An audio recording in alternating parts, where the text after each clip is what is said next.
Olá a todos! Hoje na nossa aula nós vamos dar início ao estudo do capítulo 7, que é justamente o primeiro conteúdo, o primeiro capítulo do nosso livro 4. E também o capítulo 7 dá início ao nosso quarto bimestre.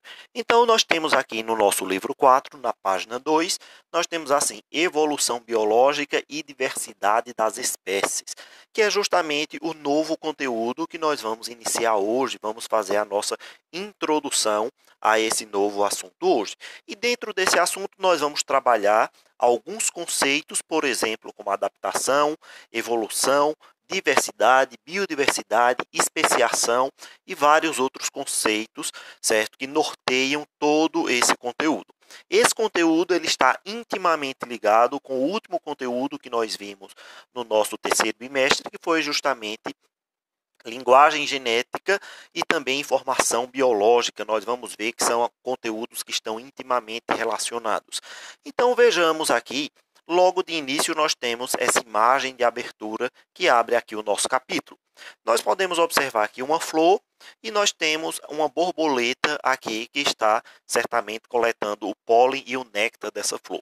Então, essa imagem, que leitura nós poderíamos fazer dela? Nós podemos relacionar ela justamente com o conteúdo que abre o nosso assunto, que é justamente evolução biológica e diversidade das espécies. Ou seja, aqui nós já podemos ver nessa foto, primeiramente, duas espécies de seres vivos, uma planta e um animal. Podemos compreender também que os hábitos alimentares da borboleta estão ligados diretamente também com o nicho, o modo de existência de vida dessa planta.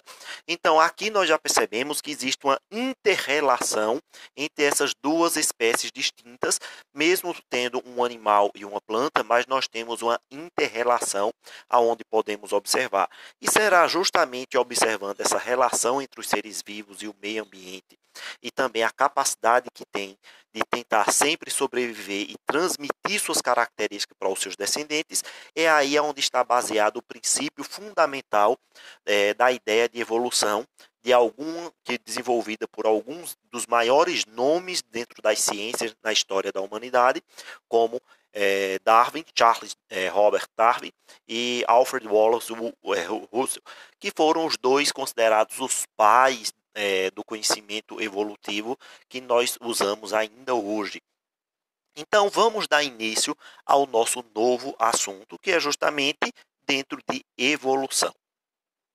Então, mas como iniciou-se o pensamento evolucionário? Ou seja, será que as pessoas sempre tiveram o conceito de evolução que nós temos hoje? Obviamente que não. Então, vejamos. Pensamento evolucionista. Entender e explicar como se estabeleceu a enorme diversidade das espécies de plantas, animais, fungos e outros organismos no planeta Terra sempre foi um grande desafio. Por muito tempo, admitiu-se que cada espécie se mantinha igual desde a sua criação, ideia denominada de fixismo. Neste caso, as espécies poderiam apresentar semelhanças casuais, mas isso não significava que teriam relações de parentesco entre si. Então, as ideias chamadas de fixistas, certo? O fixismo, ele prega justamente isso, que as espécies elas nunca se modificaram e são como são desde o início dos tempos. E essa ideia é uma ideia ainda hoje muito presente, sobretudo nos segmentos religiosos. Dentro das religiões, geralmente elas explicam a existência da grande biodiversidade, aonde um ser criador ou então divindades criadoras criaram todos os seres vivos e mantém eles dessa forma desde o início da criação. Então, ainda hoje é uma ideia que está muito presente, sobretudo nos segmentos religiosos. E hoje em dia vem surgindo uma pseudociência, uma falsa ciência, obviamente que não é comprovado em nenhum estudo verídico, de uma forma testada e comprovada, que é o que é chamado de design inteligente. Esse design inteligente é uma forma onde alguns segmentos religiosos, principalmente ligado a algumas doutrinas cristãs, aonde eles tentam utilizar alguns falsos argumentos científicos, pseudocientíficos, ou seja, que só tem nome científico no nome mesmo, porque em si eles não se apoiam em nenhum conhecimento verdadeiramente científico, aonde eles tentam explicar o fixismo e outras ideias criacionistas, utilizando alguns conceitos que oriundos da ciência, mas obviamente são todos sempre formulados e baseados nos princípios religiosos. Então, essa ideia de design inteligente ela é basicamente a mesma coisa que o fixismo, ou seja, aquela ideia que a vida é do jeito que sempre foi e que existiu no princípio uma força criadora, uma entidade criadora, ou então deuses ou espíritos criadores. E nós sabemos que não é bem assim, certo? Nós sabemos que a vida no nosso planeta ela já mudou muito e ainda continua mudando. Então, no início do século XIX, novos pensamentos em relação à origem e o desenvolvimento dos seres vivos passaram a se estabelecer por meio de estudos científicos de animais e de plantas, do solo e também dos fósseis. Ou seja, vai iniciar-se no início do século XIX, do final do século XVIII para início do século XIX, um estudo na tentativa de tentar explicar como a vida é no nosso planeta, porque ela é como é e como ela surgiu. Ou seja, aí vai nascer realmente uma ciência e não uma pseudociência, uma ciência verdadeira, aonde ela tenta se basear em provas e estudos para tentar compreender a história da vida no planeta Terra. Esses novos pensamentos consideravam que cada espécie passava por modificações ao longo do tempo, adaptando-se às condições do ambiente de forma dinâmica, ou seja, sempre tentando se adaptar àquelas condições que o ambiente apresenta.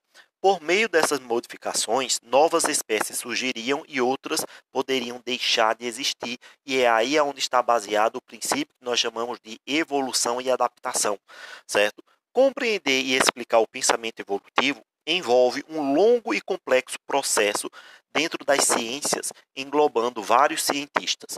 Um dos principais registros desses estudos foi realizado em 1760 com o trabalho do naturalista francês Georges-Louis Conde de Buffon, que, estudando ossos de mamíferos, chegou à conclusão que eles apresentavam grande semelhança em diferentes aspectos, mesmo que vivessem em ambientes distintos, como a terra ou a água.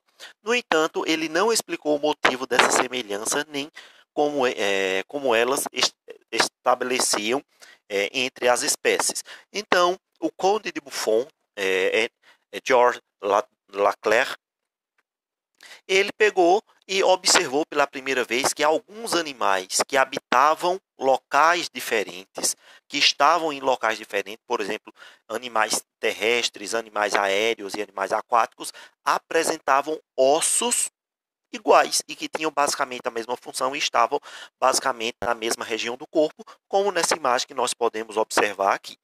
Então, outro estudo bastante importante foi o médico inglês Erasmo Darwin, que vai estar intimamente ligado justamente com aquilo que é considerado o pai da evolução, que é Charles Darwin, que afirmava que os seres vivos poderiam se transformar, mas não explicava como isso acontecia. Então, vejamos bem aqui. Nós temos aqui o braço de uma pessoa, a asa de um morcego e a nadadeira de uma baleia.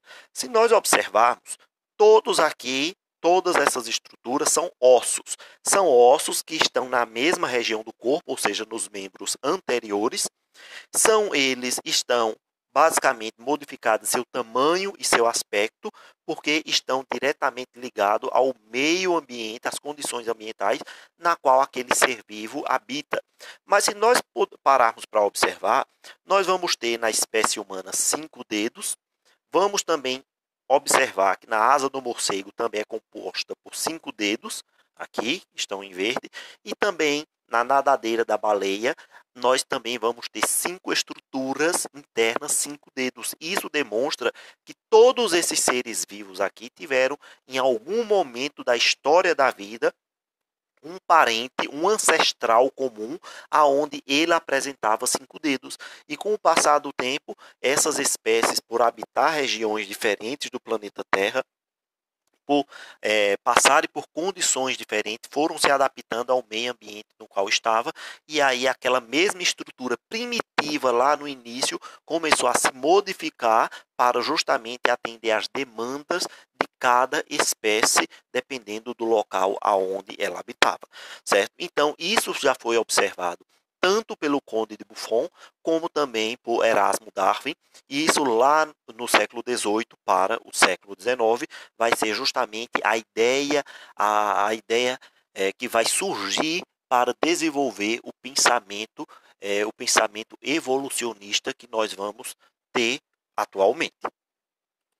Então, com o passar do tempo, foram surgindo novos estudiosos e também novas ideias, até que vai ninguém mais, ninguém menos do que aquele que é considerado, sem sombra de dúvida, um dos maiores nomes dentro do estudo dos seres vivos e do processo evolutivo, que vai ser justamente Lamarck.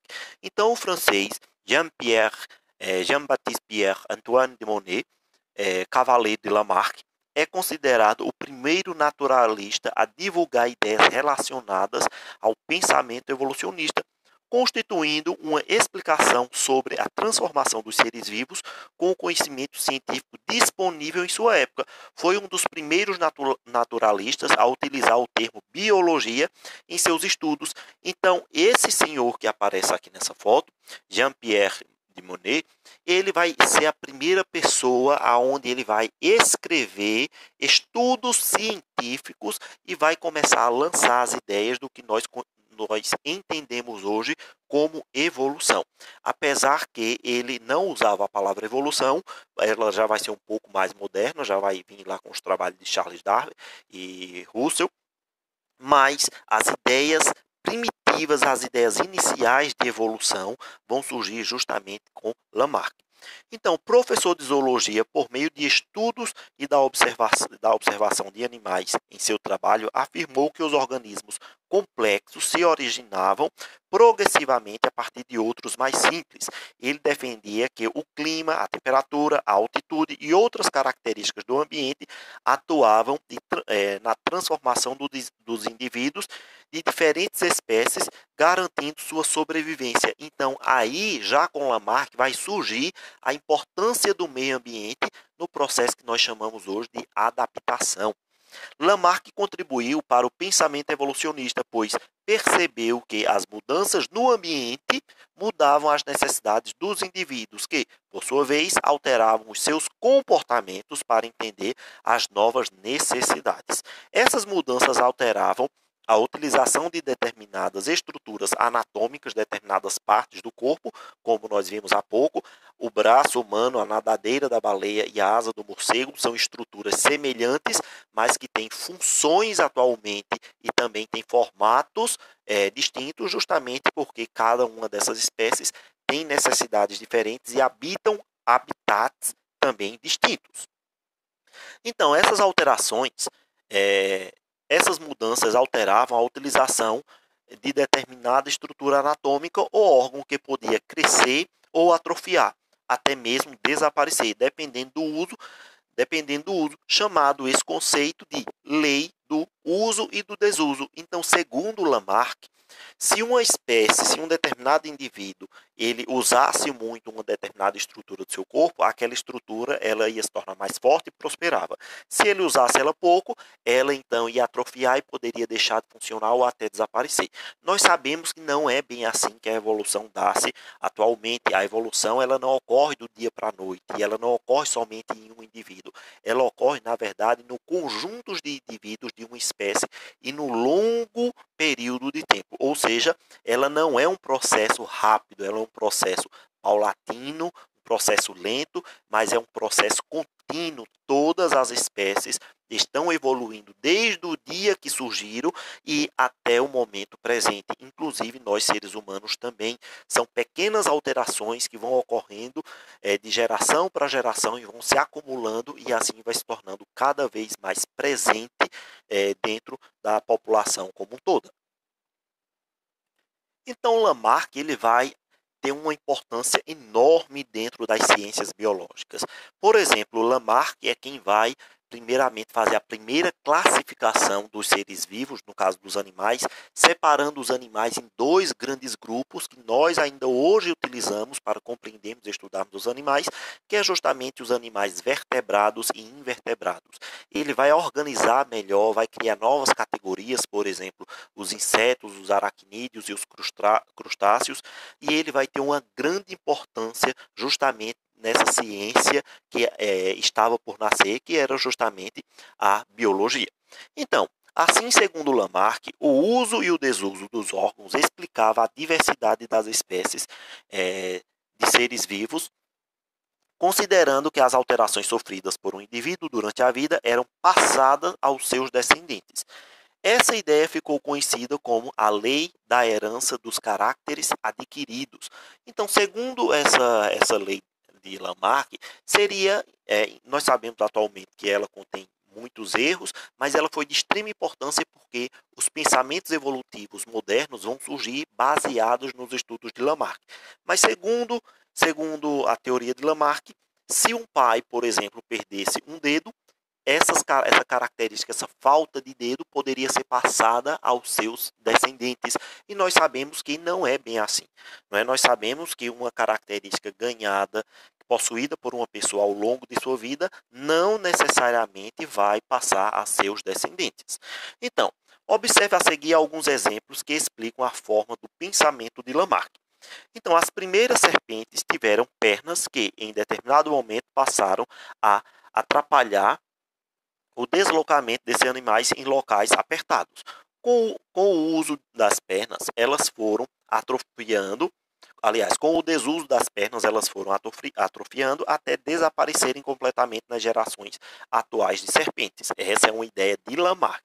Então, segundo ele, dizia que no início existiam espécies de lagartos que, para entrar em buracos, por exemplo, as pernas atrapalhavam, então como eles pararam de usar as pernas pela lei do desuso, então elas perderam. Nós sabemos que esse processo não é bem assim. E outra coisa, nos tamanduás, a ausência de dentes seria explicada pela falta do uso e, consequentemente, atrofia e desaparecimento. Outro conceito também, algumas aves aquáticas, como os flamingos, teriam pernas curtas, mas ao se alimentarem, molhavam as penas. Assim, como consequência do esforço que faziam esticando as pernas para não molhar as penas, teriam se tornado aves com pernas longas. Então, ele dizia justamente isso, que essa tentativa constante de cada indivíduo sempre estar realizando aquela atividade, ou então deixando de realizar uma determinada atividade, e isso ia começando a se desenvolver no corpo dele e essa característica passava para os seus filhos. E nós sabemos que não é bem assim. Se uma pessoa, digamos, tiver o hábito de sempre estar esticando o seu pescoço, ela pode até ficar com um formato de pescoço mais longo, mas essa característica não será passada para o seu filho, certo? Nós sabemos que não é bem assim. Então, a lei do uso e desuso desenvolvida por Lamarck, ela continha alguns erros. Dentre esses erros, era justamente isso, que características desenvolvidas durante a vida de uma pessoa ou de um ser vivo seriam passadas diretamente para os seus descendentes. E nós sabemos que não é bem assim. As características são passadas quando elas estão escritas no nosso DNA, e para ocorrer alterações no DNA não é simplesmente mudando hábitos durante a vida de um indivíduo. E aqui nós temos como exemplo, certo, a cobra que ele usou para a sua explicação, o tamanduá, com sua longa língua e sem dentes, e aqui o flamingo. Então, com o passar do tempo, vários estudiosos começam a se aprofundar e vai então entrar em cena ninguém mais, ninguém menos do que uma das grandes mentes na história da humanidade, aquele que, sem sombra de dúvida, pertence ao grande grupo dos gênios na história da humanidade, que é justamente Charles Robert Darwin, ou simplesmente Charles Darwin. Então, os estudos de Darwin, ele que é considerado o pai da evolução junto com Ernest Wallace. Então, o inglês Charles Robert Darwin era neto de Erasmo Darwin. E assim como seu avô, tornou-se naturalista. Naturalista era justamente o termo que antes se utilizavam, hoje nós chamamos os naturalistas de biólogos, certo? Mas antigamente não existia ainda o termo biologia, certo? Então as pessoas que estudavam a natureza e os seres vivos eram chamados de forma geral de naturalistas. Então, passou a estudar diferentes espécies de seres vivos. Antes disso, Darwin tentou estudar medicina e ser sacerdote, mas o que o encantava mesmo era as ciências naturais, ou seja, o estudo dos seres vivos. E Charles Darwin, aqui nós temos esse retrato dele aqui com 31 anos de idade, e Darwin, sem sombra de dúvida, é um dos grandes gênios na história de nossa espécie. Em Cambridge, Darwin conheceu o professor de geologia que o convidou a fazer a primeira viagem de estudos para observar rochas, solos e fósseis. Essa viagem foi muito importante, pois Darwin percebeu que a Terra sofria grandes mudanças ao longo do tempo. Por exemplo, alterações no clima, no nível dos oceanos e no relevo, como a formação de montanhas. Darwin realizou boa parte de seus estudos durante uma expedição realizada em 1831 pelo governo britânico com o navio HMS Beagle, que foi, sem sombra de dúvida, uma das viagens de maior importância na história da humanidade quando nós nos referimos ao conhecimento científico. Então, o HMS Beagle pertencia à Marinha Real Britânica, na expedição que tinha o objetivo de atualizar os mapas e fazer um levantamento de regiões pouco conhecidas na época, como a América do Sul. Darwin era o responsável por descrever e estudar as espécies animais e vegetais, além de verificar os recursos naturais dessas regiões. A viagem durou 5 anos. O navio saiu da Inglaterra e passou por várias partes do mundo, inclusive pelo Brasil. Nesse tempo, Darwin fez observações e coletou exemplares de plantas e de animais e de fósseis nos lugares em que desembarcou, além de fazer estudos dos ambientes locais aonde o HMS Beagle fazia suas paradas. O navio também passou pelas Ilhas Galápagos, local onde Darwin observou diferentes espécies de árvores, jabutis gigantes e aves. Ele percebeu entre as aves de Galápagos várias espécies de pássaros que apresentavam pequenas diferenças de uma ilha para outra. Entre as espécies observadas estavam os tendilhões, pássaros que apresentavam bicos diferentes adaptados ao tipo de alimento que tinha acesso na ilha em que habitavam. Então, o arquipélago de Galápagos é justamente esse arquipélago aqui, que nós podemos observar, que é formado por pequenas ilhas, e em cada ilha tem condições diferentes. E ele percebeu que um mesmo grupo de pássaros chamado de tendilhões, eles apresentavam características diferentes, justamente relacionados com... Então, a partir dessas condições diferentes em cada ilha, essa espécie ela também desenvolveu características, ou seja, existia em algumas espécies onde existia uma abundância de cactos. Já em outras espécies, basicamente, existiam plantas rasteiras como capim e grama. Em outras ilhas, havia, por exemplo, uma abundância de sementes. Em outra, havia uma maior quantidade de insetos. E o bico dessas aves se modificaram de acordo com o tipo de alimento que elas achavam em cada espécie. E isso fascinou Darwin. Então, ele começou a parar e a pensar o que é que faz com que cada espécie, cada grupo dessas aves que estão em ambientes diferentes, por que é que elas mudaram? Então, o questionamento de Darwin é justamente o que é que faz com que esses seres vivos tenham essas características?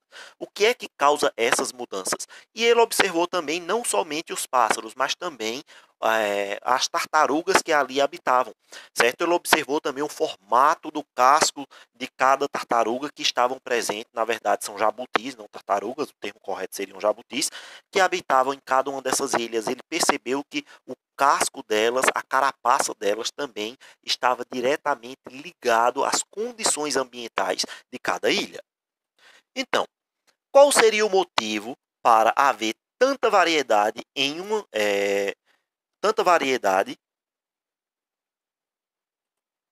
pequena região tão distante do continente e formada somente por 13 ilhas e alguns ilhotas? Das 26 espécies de aves encontradas nas ilhas, 14 eram de tendilhões que só existiam ali. Cada ilha parecia ter sua própria espécie.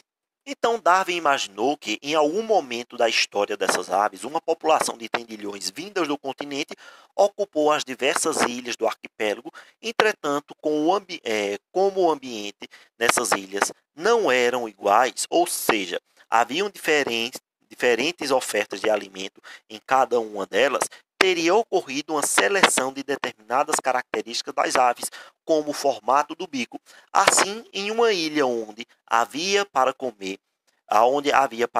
eram principalmente sementes duras, as aves com bicos mais fortes levaram vantagens e sobreviveram por mais tempo do que as aves com bico mais fraco. Em outra ilha onde havia principalmente eram cactos cobertos de espinhos, levaram vantagem às aves com bicos mais longos e finos, que conseguiam arrancar pedaços do cacto por entre os espinhos sem se machucar. Então ele percebeu que essas aves, como nós podemos observar, elas eram intimamente relacionadas umas com as outras, só que elas tinham formatos de bicos diferentes, e isso ele atribuiu porque em cada ilha tinha condições diferentes e tinham ofertas diferentes de alimentos, e isso com o passar do tempo certamente fez com que esse grupo primitivo de aves ganhasse ou perdesse algumas características e desenvolvesse outras, justamente na busca de atender às suas necessidades, que no caso seria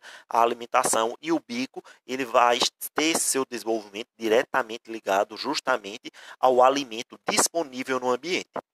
Obviamente que essas alterações elas não ocorreram no passar de uma ou duas gerações, mas sim no decorrer de centenas de anos e de uma geração para outra, em um tempo absurdamente longo. Lembrando, minha gente, que a evolução ela não é um processo estático, e ela não é um processo que ocorre do dia para a noite. Ela vai levar muito tempo.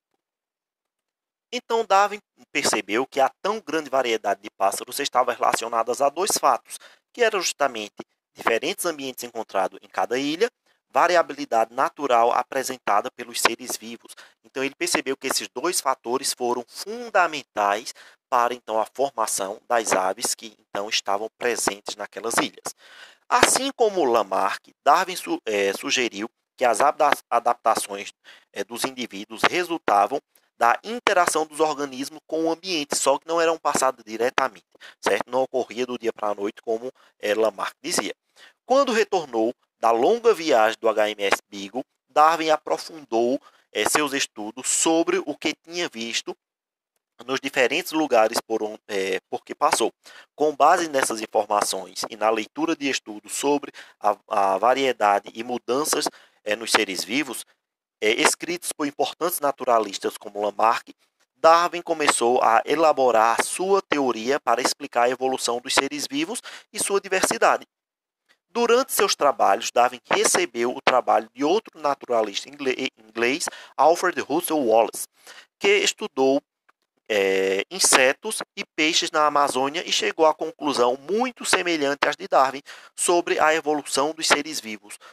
Os indivíduos de uma espécie não são todos idênticos, e os mais adaptados às condições do ambiente deixaram mais descendentes, transmitindo suas características para as próximas gerações. Então, Darwin, ao receber esse trabalho produzido justamente por esse homem aqui, Alfred Russel Wallace, ele percebeu que os dois tinham chegado basicamente à mesma conclusão, certo? Eles tinham estudado ambientes diferentes, espécies diferentes, mas eles, querendo ou não, tinham chegado mais ou menos à mesma conclusão. Então Darwin aí percebeu que realmente estava correto nas suas observações.